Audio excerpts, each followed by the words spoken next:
আজ সকাল 10টায় দক্ষিণ দিনাজপুর জেলার হিলি ব্লকের ধলপাড়া গ্রাম পঞ্চায়েতের অন্তর্গত লালপুর গ্রামে কিশোরী মেয়েরা বাল্যবিবাহ রুখতে শপথ গ্রহণ করলেন।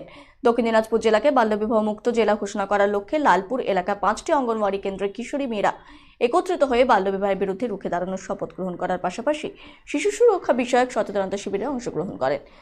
আজকের এই শিশু সুরক্ষা বিষয়ক সচেতনতা শিবিরে মুখ্য আলোচক ছিলেন দক্ষিণ দিনাজপুর চাইল্ড ওয়েলফেয়ার কমিটির সদস্য সুরজ দাস।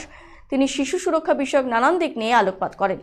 পাশাপাশি শিশুদের ওপর যৌন নির্যাতন রুখতে, বাল্যবিবাহ রুখতে কি কি পদক্ষেপ গ্রহণ করা উচিত এবং কোথায় কিভাবে অভিযোগ জানাতে হবে তার উপর বিস্তারিত আলোচনা করেন।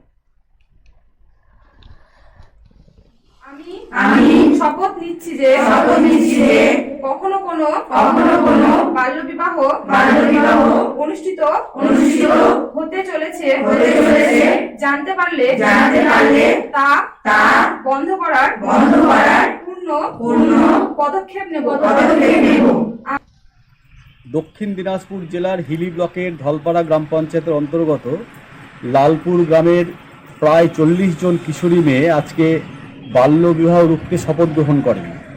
মূলত দক্ষিণ দিনাজপুর জেলাকে বাল্যবিবাহ মুক্ত জেলা ঘোষণা করবার লক্ষ্যে স্যাক টিভি প্রকল্পের মাধ্যমে বিভিন্ন এলাকার কিশোরীদের মধ্যে সচেতনতা বার্তা দেওয়ার জন্য আমাদের এই উদ্যোগ ছিল।